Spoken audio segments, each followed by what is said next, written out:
Howdy.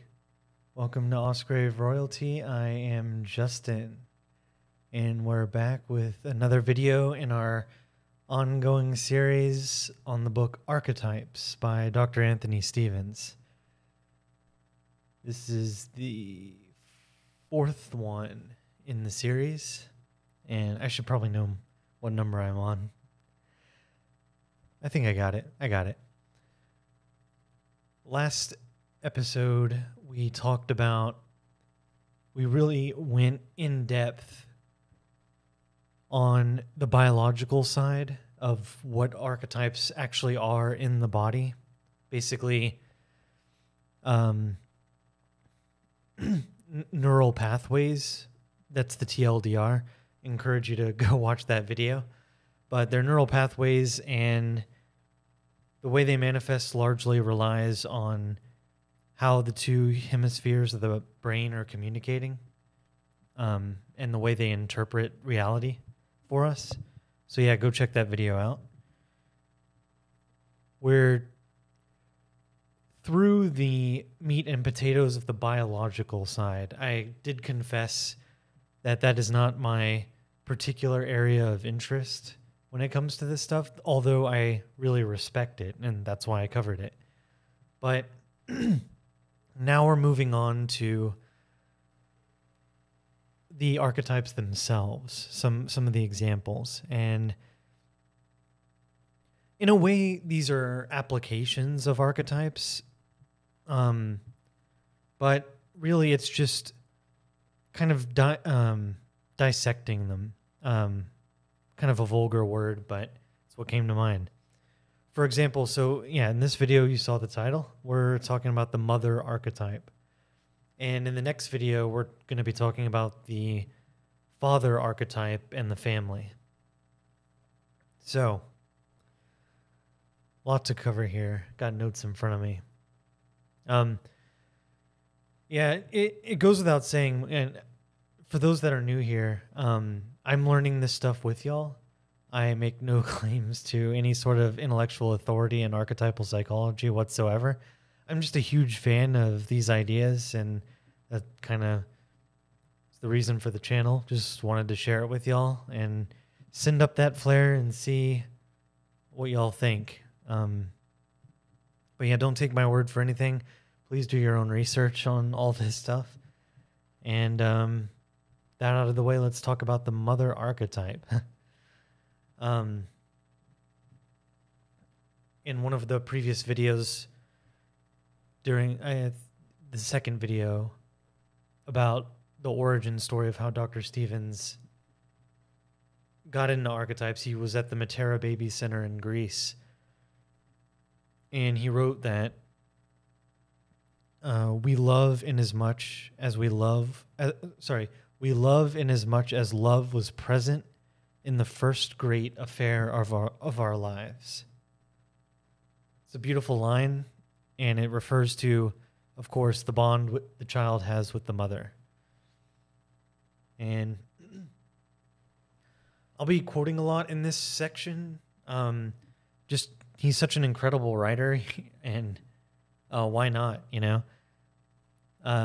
So this will be probably more quote heavy than a lot of the others, but there's some great passages here. I just, you know, it was hard to restrain myself from not including everything, but I think I did my best here. So here's a quote. Formation of the mother complex occurs as the result of our first and most profound and probably most influential encounter with an archetype. From the very beginning, the infant is powerfully motivated to seek physical contact with the mother and not relinquish contact once it has been obtained. This primary need to be cuddled, when fully satisfied, forwards the foundation of the child's developing basic trust, and it is a need that persists into adulthood. When held, one experiences security, protection, and comfort. Holding is a gesture that has great therapeutic potency in treating pain or despair. I'm going to pause here. It's interesting reading this through the lens of one who's been through the manosphere. I have a video on that. That these needs for being held persist into adulthood. I think isn't there a service now where people can come like cuddle with you? Like a cuddle app?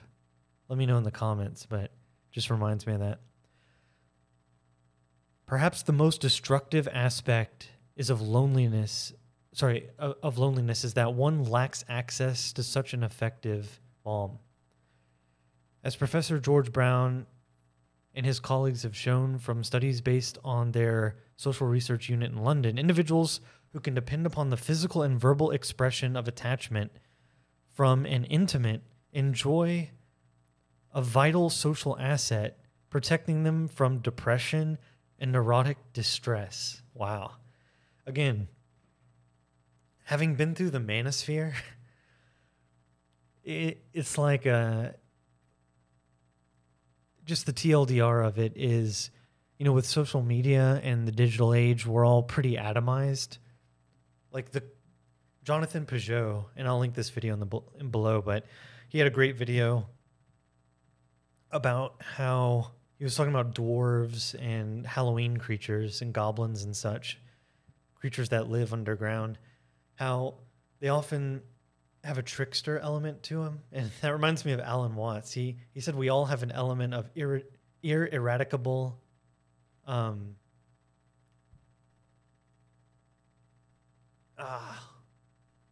blanking on the term. Damn. Oh, ineradicable rascality. Beautiful. Yeah. But anyway, these dwarves and goblins, they'll often they're known for being inventive, right? Creating little treasures, but they're tricky. And so since they're the inventors of the material world, it's kind of like in our society, we have cars, right? So cars are great, right? But is there a trick with them? Yes, there is. That means there's roads. That means communities are now spread way out. That means there's no communicating with each other on the road, like on our travels. There's no, we lost something maybe as much as we've gained, and we're on a path to being more and more atomized in dating apps. Like the manosphere talks a lot about this. Just like the average man right now is more atomized than ever before, and I have a video on that and on the manosphere in general. But yeah, just reminds me that there is a need for yeah, it's crazy that this is somewhat revelatory in 2022. It just seems basic, but it's like there's a basic human need for physical contact. Doesn't that make us needy? Ooh, needy. I don't like that word, That means I'm in, people want to say that they're independent and being needy is bad. Needy is the human condition. Let me know what you think in the comments. But yeah, let me read that again. So, as Professor George Brown and his colleagues have shown from studies based on their social research unit in London, individuals who can depend on the physical and verbal expression of attachment from an intimate enjoy a vital social asset, protecting them from depression and neurotic distress. The need for physical contact, therefore, is something that goes beyond mere sexuality. There is, in all mammals, especially in mammalian infants, an appetitive need for the establishment of contact, for the maintenance of contact, and for the restoration of contact once it is lost. This is the very essence of the attachment bond, and the purpose of this fundamental behavioral system is clear: survival. Interesting. I mean, have there ever been times in your life where maybe this is why heartbreak is so potent, and betrayal, when you have a connection that's severed from you? Maybe why it hurts so bad is it's an ancient warning signal of survival that, like, you know, we used to depend on each other perhaps in our heritage, and that still is in our bones. And having it severed sends like a primal shiver up our like primitive brain. Maybe I'm just thinking out loud here. Let me know in the comments what y'all think, but excuse me. I've already mentioned the Personal Development School several times, PDS. I'll leave a link for it below, run by Thais Gibson. She specializes in attachment theory. Great videos. And we're talking about a lot about attachment, so I thought I'd bring it up. But there is a... I'll get to that. Yeah, but the point about all this is that the mother archetype is where our template for bonding at all is initialized. Again, it's important to understand that the way the bond between infant and mother has genetically evolved through the process of evolution, as much as anything else has. So Stephen says, most effective of all in quieting a newborn infant are the combined stimuli of human face, human voice, and in the tactile and proprioceptive stimuli of being held. These observations all support the Jungian contention that the child is prepared by its genetic endowment to interact appropriately with the world, and that its early existence is dominated by the controlling influence of the mother archetype. It is no accident that no more sounds are more disturbing to a human being than the sound of a baby crying. Some inner imperative tells one that it must not be allowed to continue. Something must be done to stop it. So yeah, the key is that these dispositions and responses are not learned; they're ingrained. So there's no tabula rasa, so the theory goes. An interesting idea that Stevens articulates here is that the individual mother is not important. I don't know if you caught that. That the infant's early existence is dominated by the controlling influence of the mother archetype. Those are precise words. So it's rather the appropriate archetypal potentials that are being actualized rather than a particular mother human being. So he says, what matters from the point of view of healthy psychic development is not so much the actual behavior and personality of the mother, as Bowlby supposes, as the archetypal experiences actualized by her in the child. This fact, with all its implications, has to be grasped if it's to be achieved in the psychotherapy of individuals with dysfunctional parental complexes. As far as the young infant is concerned, the mother is not an individual human being with an identity of her own. She is the living embodiment of the great mother archetype. For this reason, early development proceeds independently of the mother's personal characteristics, provided that she lives with her child in accordance with her archetypal role. It is on the basis of this mutual participation that all mothers and children work out their own particular variations on the archetypally composed theme. Gradually, with the emergence of the child's ego consciousness, the mother's functions of cherishing, nourishing, and protecting lose their anonymous features and personate as the attributes of mom. Each mother may care for their infant. What are you saying? Yeah, each mother may care for their infant in different ways. That doesn't matter.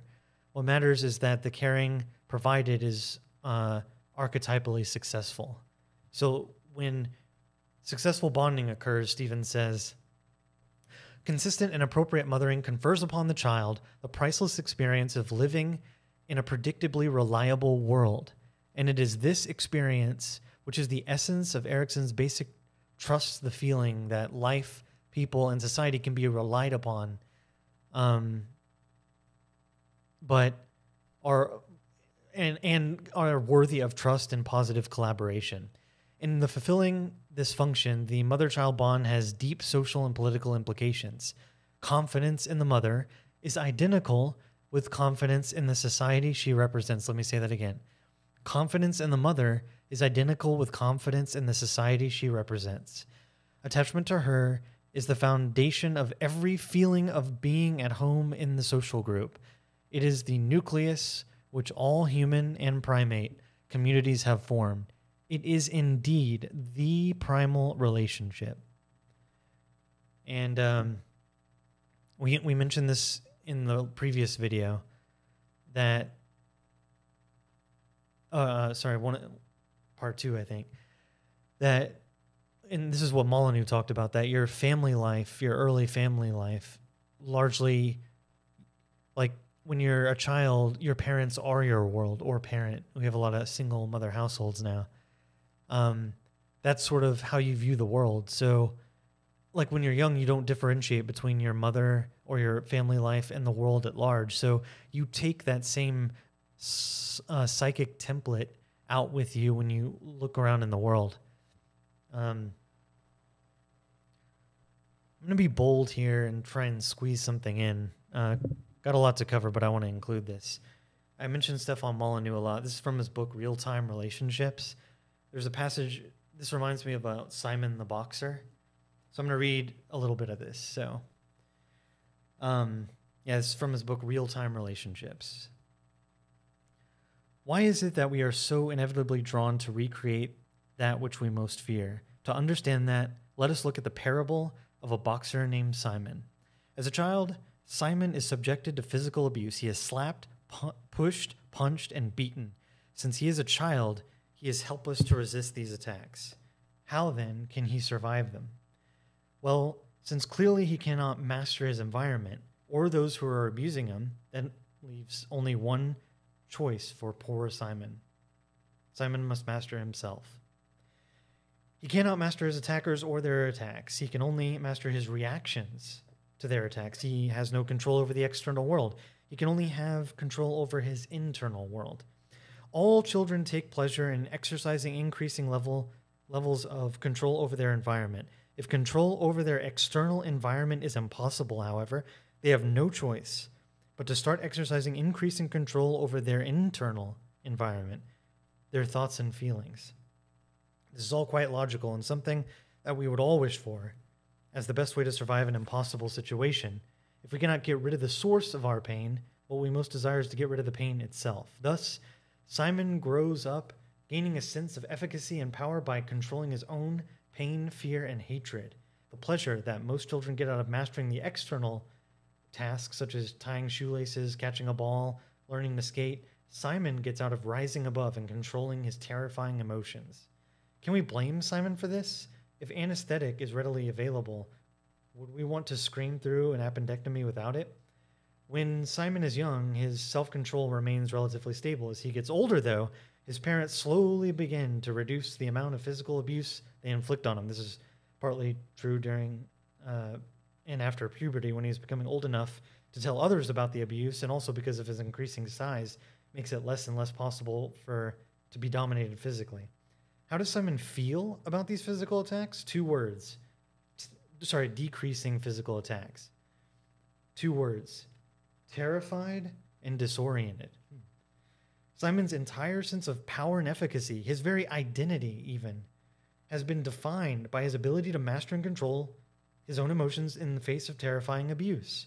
In other words, in the absence of abuse, he has no sense of control, efficacy, or power. In addition to being taught all the wrong things, Simon has also been taught almost none of the right things. He does not know how to negotiate. He does not know how to express his emotions. He has not been taught empathy. He hasn't been taught sensitivity. He hasn't been taught win-win negotiations. The words that are missing from Simon's social vocabulary could fill a shelf of dictionaries. Thus, in the absence of violence, not only does Simon feel powerless, since his sense of power arose primarily as the result of his ability to survive violence, but he's also increasingly thrust into a world of voluntarism, where sophisticated skills of self-expression and negotiation are required for success. As he enters into his teenage years for the first time since he was young, Simon feels excruciatingly powerless and vulnerable. Since vulnerability was the original state he was in before he began to repress and control his emotional responses to those around him, he unconsciously feels that he is in enormous danger. Thus, for Simon, vulnerability is always followed by excruciating, self-annihilating attacks.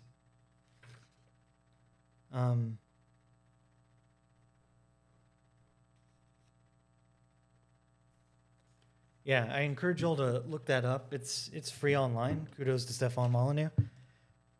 But yeah, it's about how, I didn't get to the boxer part. I got to respect the time here. But eventually Simon finds boxing. And he's like, oh, wait a minute. I know this. Being hit physically, this I can deal with. And so he becomes a great boxer because, this is what he grew up in. It's what he's adapted to do. You take that away, his strengths are not for the regular, well-adjusted life in society. He normalized a particular upbringing, which he then took into the world. So, thought that was interesting. I think there's some parallels there. So back to the primary text here. How about when things don't go well? I mean, we talked about that, but here's what Stephen says. Numerous experimental studies of a variety of social mammals demonstrated that failure or impairment of the bond to mother results with predictable abnormalities in the offspring. For example, rhesus infants deprived of their mothers but provided with a mechanical substitute may survive into adult life, but their social and sexual capacities are permanently damaged. Both males and females are sexually incompetent and make hopeless parents, treating their young with the same concern as inanimate objects. The British pediatrician Sir James Spence once observed that one of the principal purposes of the family was the preservation of the art of parenthood. Sounds right out of Molyneux, too. This dictum would seem to be as true of monkeys as it is as of man. The Harlows have provided many dramatic instances of the pathology which can result when environmental distortions. I'll skip that. Loss or absence of the mother, therefore, means more to the stricken infant than loss of someone to care for his bodily needs. To be sure, the necessary ingredient of love does not have to be provided by the biological mother. Any woman will do, provided her feeling is sufficiently touched by the child. To allow herself to be drawn into the mother-child archetypal field, and provided she is willing to stay there long enough to see the child grow to maturity. But any woman so tempted should be warned. It is not a role to be undertaken lightly. She should be prepared to... Should she only be prepared to play at mothering, or should she be, after a while, hand the role of it to somebody else? Then her action will be experienced as him as the ultimate betrayal in his ability to trust life in human society, and his ability to trust life in human society may be permanently impaired.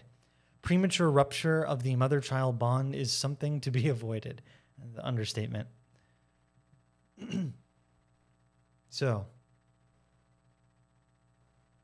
Bowlby, he goes on. Bowlby articulates three phases of response to separation as it relates to psychoanalytic theory. And this is Dr. John Bowlby. Protest raises the problems of separation anxiety. Despair that of the grief or mourning, and then detachment, that of defense. He then proceeded to suggest that attachment theory is able to give a more coherent account of these phenomena than conventional psychoanalysis. Personally, I, speaking as Stevens, find the suggestion most persuasive, but I would go further and argue that all of these crucial areas of psychopathology can better be understood as natural consequences of thwarting archetypal intent. Struggling with the reading. My bad, y'all. So yeah, there's anxiety, there's grief, and there's detachment. And this is what happens when the archetypal mother bond is not sufficiently constellated, manifested. So we'll speak more of what happens when various archetypes are thwarted throughout the series. But it goes back to kind of what we said in the last episode where Jung said neurosis is largely the miscommunication between the hemispheres, which is basically means that archetypes not working correctly, aka the apps on your phones have errors. It can cause distortions, aka neurosis in your life, thus maybe potentially inevitably bringing you to psychotherapy. So I want to bring up a term called secure base. Again, I got this from PDS, Personal Development School. This is I like this phrase because isn't it amazing? Like, I like to say that I think there's that expression, there are two types of people who think about money all the time. Really, really poor people and really, really rich people. This goes all the way back to Aristotle in his Politics, writing on politics, but that's why the middle class is so important. They're the glue. They're not so rich to threaten the power structures, but not so poor that they're destitute and dependent, right? So they're content. The middle class is the glue that holds society together. And when you have policies that erode the middle class, I wonder if we have that today. Probably not. As the middle class gets eroded, society becomes more distorted. And there's all the way down to the individual for what we're talking about here. But imagine it's just like if you have a secure base, if you're just content, that's when the child can explore, right? I have in my notes that that's good. This point alone could be a whole series, but kind of getting pressed for time here, so I'll move on. But yeah, Stevens goes on, as the child experiences the mother, he experiences life and the world. Not that the child identifies mother with the world. For him, she is the world. Only later, with the use of his progressively differentiating consciousness, does he begin to make the distinction between the two. This connection between mother and the world explains why in mythology the archetype of the great mother takes the form of a spinner who makes the web and guards over. That this connection is made through love has profound consequences for the child's future happiness. It is the basis of his capacity to love. To extend his investment of libido in the mother to an investment in the world and in a positive image of himself in the world. It means that the child's first perceptions of reality are verified through feeling, relatedness, and nearness. Love of mother, love of the world, and love of self are necessary conditions for the stable development of the ego self, the spinal column of the future individuality and autonomy. Before going off, and we're talking about this with secure base, before going off on any exploratory foray, however, the infant will invariably first satisfy himself that his mother is present, settled, and not likely for the time being to move away. Only then will he cease to display attachment behavior and begin to investigate his surroundings, familiarizing himself with the local topography and building up in the process a coherent picture of the environment, which may be subsequently proved essential for survival. All goes back to survival. There's much more to say on this, but we are out of time. I didn't even get to everything in my notes. Maybe I'll do a follow-up video, but comment down below. Let me know what you think. Next, we'll be covering the father and the role of the family. I went a little fast. This was jam-packed. Had some reading issues. My bad. But have a good one, and I'll see you in the next one. Bye-bye.